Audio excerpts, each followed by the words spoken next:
If you've never done a capital campaign, you may think that having a great cause, a glossy brochure, and a passionate video are enough.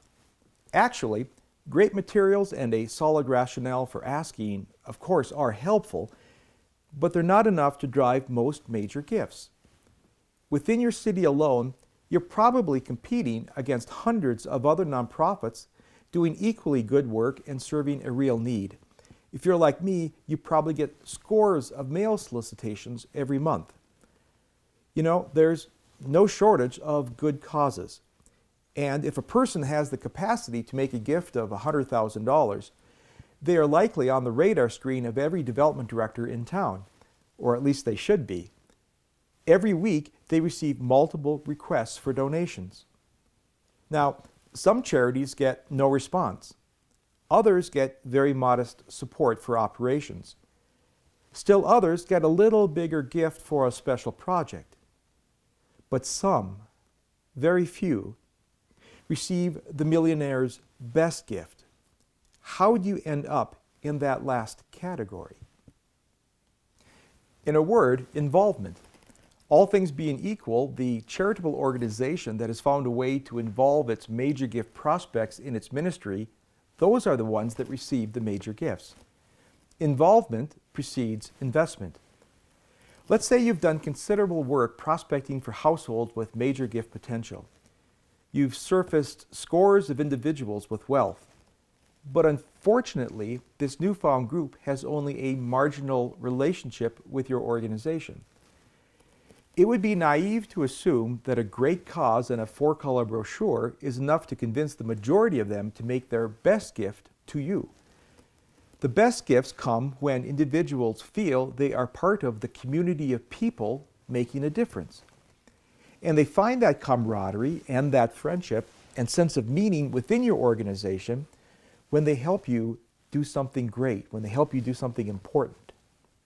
So after we've identified major gift prospects, the fundamental question is this: can we find a creative way to meaningfully involve them in the work of your organization? That usually requires considerable thought. In my opinion, the ability to creatively involve people with talent and wealth, that's what separates the truly great development directors from everybody else. So how do you do this? How do you involve somebody who makes over $1 million a year and has way more money than time? Well, some answers are obvious. You can recruit them to serve on your board of directors. Other organizations, for example, Jesuit schools, often have a president's advisory board comprised of as many as 30 or 40 individuals. They have no real power, but act as a sounding board for ideas and typically meet once or twice a year. That gives the president an opportunity to rub elbows with influential alumni, parents, and friends, and build an acquaintance with each. These are a couple of easy things we can do. But let's look at a circumstance where it's not easy to find a meaningful way to involve an individual. Let's say you're president of a Catholic high school, and you heard through the grapevine that Nancy Smith, class of '78, is now CFO of a Fortune 500 company 1,000 miles away. You've also learned that in her early years she worked in Europe and consequently never came back for reunions. She's lost touch with her classmates. So you know, because she's a CFO for a big company, that she's got wealth, but she doesn't respond to direct mail and hasn't supported the annual fund. You don't even have a home phone or a cell phone number for her. Frankly, you really don't know how she feels about her high school experience. To attempt to solicit her at this point is, at best, a long shot. But let's assume the best. Let's say she's had a great experience in high school and has fond memories of her days there. That might be enough to open the door for a visit, but it's probably not enough to secure her best gift. Why? Because at this point, she doesn't feel part of your school community. Rather, she feels part of her parish community 1,000 miles away and part of her children's community down at the country day school. And she feels part of the women's ministry in her adopted town because she sits on the board of directors. Again, all this takes place 1,000 miles away. How can we possibly make her feel part of her alma mater again? The short answer Put yourself in her shoes. Ensure that your invitation to help is one that makes highest and best use of her talent. For example, you wouldn't call to ask her to sell raffle tickets for the spring fling, right? But you might invite her to take part in Career Day via Skype and do a 20-minute presentation and question and answer session with seniors interested in business. I mean, who's going to say no to that, right? And if she's not available on Career Day, find out when she is available and have a special Career Day seminar for a dozen seniors. This is an example of what I mean when I say be creative. You have to work with the situation. And then after that, what's next? Well, what are your organization's real needs? In what way can Nancy best help our fictional school? Here's an idea. All schools have budgets, but very few Catholic schools have sophisticated financial models that take into account all costs and revenue streams and allow us to do what-if scenarios on enrollment, tuition, and staffing. That would be an incredibly valuable planning tool, right? One that requires significant experience in finance to create.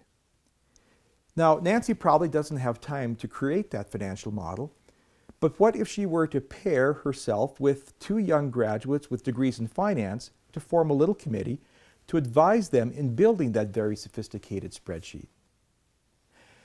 You're asking her to do something of great value for the future of the school. You're giving her an opportunity to use her best gifts and talents. At the same time, with young graduates doing the majority of the detail work, you're respectful of her time. Through the work with other graduates and conversations with the president, her sense of camaraderie begins to grow. So does her personal knowledge of the situation. She may very well look at the numbers and the possibilities for growth and begin to understand on her own that a campaign will eventually be needed. In the meantime, the relationship continues to grow. Having been so helpful, you might recognize her as Alumnus of the Year. You might invite her to speak at graduation or a women's luncheon. Later, you might invite her to be part of the Capital Campaign leadership team, or perhaps even one of its chairs. Now, when you ask for a major gift for the Capital Campaign, the likelihood of getting her best gift is much higher. This little scenario illustrates some important points. First, preparing individuals for a major gift ask begins months or even years in advance. Second, to involve volunteers in what I would call high-level activities requires a fair amount of humility on the part of administration. In the example I just gave, the president of the school was making himself vulnerable to criticism should Nancy look at the financial situation of the school and question this or that. Third, I believe humility and vulnerability have their place in wise leadership. We can tell people what we need, or in this case, Nancy may very well discover it for herself. When donors come to that conclusion themselves, the ownership is deeper and the gift is usually bigger. Fourth, we talk about having relationships with donors. I prefer to talk about having friendships with donors. By definition, friendship is based in trust, humility, and vulnerability. If we don't involve our best donors in helping us plan the future of the ministry, it's like saying to them, we know what our organization needs. We don't need your opinion or your help. All we need is your money. Is that the way you would talk to a friend? Of course not. Now, you may very well know what the organization needs. That's good. I understand that. I wouldn't want to have a conversation with a major gift prospect without having a clear vision for the future. All I'm saying is this. In sharing that vision, there needs to be some room to consider, not necessarily adopt, but at least to consider the insights of major gift donors. That's how we treat friends. Let me make an analogy. I love to ski. I love the mountains. I can't wait for winter. But I wouldn't feel good if a friend called me up and said, "Hey, Greg, we're going skiing the 3rd week of March. We're going to Salt Lake, and we'll be skiing Brighton. we've booked the hotel and the lift tickets.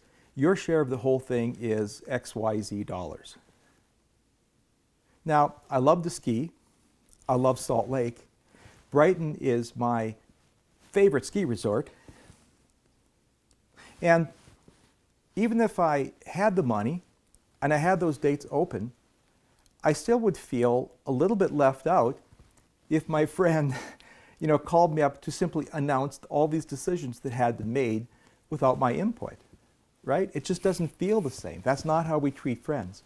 So by analogy, I know that in our organizations, we may have a pretty good idea of what we need and what we want. All I'm saying is it feels better to our donors if at least some point along the way, prior to asking for their money, we give them an opportunity to look at the plan and help sandpaper it. Let me boil everything down to just 3 points.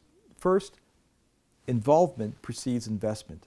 All things being equal, the charitable organization that has found a way to involve its major gift prospects in its ministry is much more likely to be the one that receives the major gift.